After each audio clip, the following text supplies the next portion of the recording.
flottait quelque part au fond de la Marne entre Joinville et Charenton, tout du moins ce que les poissons et les écrevisses en avaient laissé.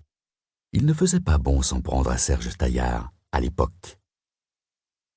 Sans éprouver l'ombre du moindre remords, il bomba le torse devant le miroir. Les pectoraux et les biceps avaient fondu depuis longtemps, mais le souvenir de leur puissance évanouie restait intact. À la suite de cet événement qui avait marqué un tournant décisif dans sa vie, celui de son premier crime impuni, plus d'un de ses concurrents s'en était aperçu au fil des années. Il avait bâti son empire industriel sur cette énergie dévastatrice du combat, celle qui engage les adversaires dans un corps à corps mortel, indépendamment de la discipline, sans aucun respect des règles et dont un seul peut sortir indemne. Une lutte sans quartier, sans aucune pitié à espérer en cas de défaite. Et il était un spécialiste de cette lutte sans merci. Il utilisait tous les leviers pour aboutir, pour obtenir une victoire sans partage. Il n'avait jamais considéré l'illégalité comme un obstacle, l'important étant de ne jamais se faire prendre la main dans le sac. Si sa société avait pris de l'envergure d'année en année depuis sa création en 1989, jusqu'à rivaliser avec les plus gros fournisseurs internationaux du domaine de l'acier, il ne le devait à personne d'autre qu'à lui, qui la dirigeait d'une main implacable. L'outillage industriel s'était révélé une branche très profitable durant presque 2 décennies. Mais à présent, la concurrence asiatique commençait à mettre à mal ses affaires. Et cela ne lui plaisait pas du tout. Il serra les dents et observa dans le miroir la flamme qui consumait ses propres prunelles. Il se sentait rempli de la même vigueur qu'autrefois, de la même détermination. Il n'allait pas baisser les bras maintenant. C'était tout simplement hors de question. Il en avait trop bavé. Il avait trop ferraillé avec les banques, avec ses créanciers, avec ses amis et avec ceux qui l'étaient de moins en moins, qui se défilaient lâchement, sentant le vent tourner au-dessus de sa tête. Il lui fallait de l'argent rapidement et en grosse quantité. Il allait passer à l'étape supérieure de son plan. Il était grand temps de relever le bras et de frapper fort, là où ça fait mal, là où l'on s'en souvient. Il tâta avec précaution l'eau de son bain de la pointe du pied, juste à point. Il entra dans la mousse en soupirant d'aise. Sur le tabouret jouxtant la baignoire, son verre rempli de son meilleur whisky se couvrait de buée. Il s'allongea dans l'eau chaude et ferma les yeux, tout à la joie de ce rendez-vous hebdomadaire avec l'oubli. La radio CD jouait en sourdine du Mozart, la seule musique digne d'être écoutée dans un moment d'un tel détachement d'avec le monde réel. Mais ce soir, la détente le fuyait, insaisissable. Car s'il ne redressait pas le gouvernail très vite, cette histoire risquait de mal finir. Il n'allait plus pouvoir tenir le coup très longtemps. Les commandes diminuaient de jour en jour et les banques devenaient difficiles à convaincre de lui prêter des fonds. Suspicieuses même. Tous ses amis politiques lui tournaient le dos au fur et à mesure que la réussite se dérobait. Et pourtant, il avait mouillé sa chemise pour certains d'entre eux. Il avait aidé à financer des campagnes, à bâtir des carrières, à générer des courants d'influence. Il s'était même parfois sali les mains, mais toujours avec intelligence, sans se faire prendre, sans laisser de traces. Mais pour cette sorte d'amis, la reconnaissance n'était qu'un mot vide de sens, et il se retrouvait aujourd'hui seul devant ses problèmes, seul face au néant qui s'ouvrait devant lui. Un gouffre qui allait l'engloutir s'il ne réagissait pas rapidement. Il se sentait vulnérable, sentiment extrêmement désagréable auquel il n'était pas habitué et qu'il s'apprêtait à rejeter avec violence. La chaleur du bain l'engourdit peu à peu, et ses pensées prirent alors une tournure plus éthérée. Un visage lui vint à l'esprit, dans un halo de vapeur brûlante. Il posa la main sur son sexe qui commençait à se redresser, dodelinant de la tête dans les remous imprimés par son bras dans l'eau parfumée. Ghislaine. Il but une gorgée de l'Afroeg et tira de nouveau une longue bouffée de son cigare. 18 ans d'âge. La moitié de celui de sa protégée. Il évoqua le corps sublime de Ghislaine, ses seins lourds et la courbe délicate de sa nuque quand elle se penchait sur lui, et sa main se fit plus précise. Il entendait la pluie redoubler de violence contre les vitres. Ce mois d'octobre s'annonçait vraiment comme particulièrement pourri. Il attrapa la télécommande et monta le son de Mozart.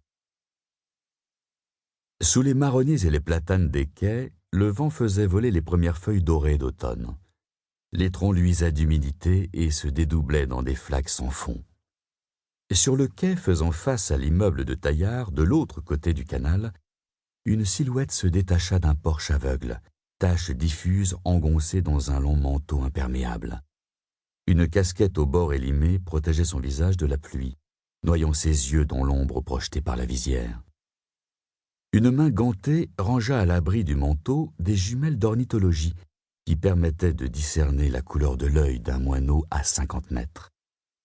L'homme traversa le pont métallique arrondi reliant les deux berges par des marches de pierre, usées par le passage des piétons durant des décennies, qui donnait un charme si particulier à ce quartier typique du Paris d'autrefois, face à l'ancien hôtel du Nord, rendu célèbre par Gabin et Morgan. Il s'approcha ensuite avec précaution du bâtiment dans lequel Serge Taillard était entré une demi-heure plus tôt. Au feu rouge, un SDF en état d'ébriété criait après les voitures qui refusaient d'ouvrir leurs vitres pour lui donner 1 euro. C'était parfait. Avec le tapage que le type faisait, personne ne ferait attention à lui. L'homme tapa sans hésitation sur le digicode et la porte émit un léger déclic, indiquant que ses renseignements étaient exacts. Il entra dans le vestibule sans appuyer sur l'interrupteur, puis se dirigea avec assurance vers l'escalier plongé dans la pénombre. Il évita l'ascenseur et grimpa les 3 étages en quelques rapides foulées silencieuses. Lorsqu'il parvint au 3e, il avait déjà le carré à la main, ce type de clé que l'on utilise pour ouvrir les portes d'accès au coffre des compteurs d'eau sur les paliers des vieux immeubles. Il s'arrêta un instant, l'oreille aux aguets, prêt à s'éloigner avec nonchalance si l'un des voisins de la cible venait à sortir de chez lui de manière impromptue. Au bout d'un long moment d'immobilisme, il ouvrit la serrure du placard technique qui se trouvait à moins d'1 mètre de la porte de Taillard. Bien entretenue, elle tourna sur ses gonds sans provoquer le moindre grincement. Il se baissa, tendit la main vers le fond du réduit et trouva immédiatement ce pourquoi il était venu. L'industriel but la dernière goutte de whisky et reposa son verre à regret. Il avait fait importer ce nectar à un prix exorbitant et, à vrai dire, il n'en avait jamais bu de meilleur. Combien de temps pourrait-il encore profiter de ce genre de luxe si sa société sombrait corps et biens dans la bataille des marchés? Il était incapable d'imaginer une telle éventualité. Même son dernier rempart, celui en qui il avait fondé ses derniers espoirs, le lâchait également.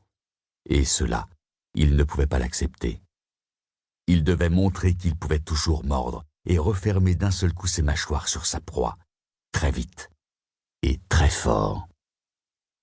Il s'assit dans le bain et se tourna vers le cendrier pour écraser son reliquat de cigare.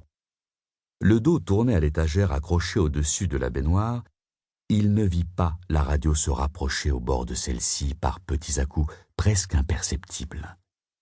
S'il avait levé les yeux vers le plafond, il aurait peut-être aperçu le mince fil blanchâtre ligaturé à sa poignée qui disparaissait en haut du mur dans un petit trou donnant dans la penderie de l'entrée. Mais il aurait fallu pour cela qu'il se doute de quelque chose et qu'il plisse les yeux en s'interrogeant sur la présence d'une nouvelle goulotte électrique au ras de la moulure, ou bien encore qu'il puisse simplement envisager que quelqu'un s'était introduit chez lui la veille en son absence. Il ne pouvait pas non plus deviner que ce fil courait ensuite le long de la plinthe, entre des petits cavaliers en acier peint en blanc, jusqu'à la porte de l'appartement, puis qu'il passait dans un autre trou minuscule, traversant le mur à l'angle de la baguette d'ornement, et que son extrémité soigneusement enroulée sur elle-même était dissimulée dans un réduit de service sur le palier. Le poste glissa en raclant le bord de l'étagère. L'un de ses pieds s'avança au-dessus du vide, puis un second, et la carcasse de l'appareil heurta le bois. Lorsque le disque sauta du lecteur laser, Taillard sursauta en donnant un brusque coup de pied qui fit gicler de l'eau sur le mur. Il tourna la tête et, dans une lenteur de cauchemar, vit la radio CD osciller en équilibre instable sur l'angle de l'étagère avant de plonger d'un seul coup vers la baignoire pleine d'eau. Une froideur extrême le submergea, vidant instantanément son esprit de toute pensée cohérente, paralysant son cerveau.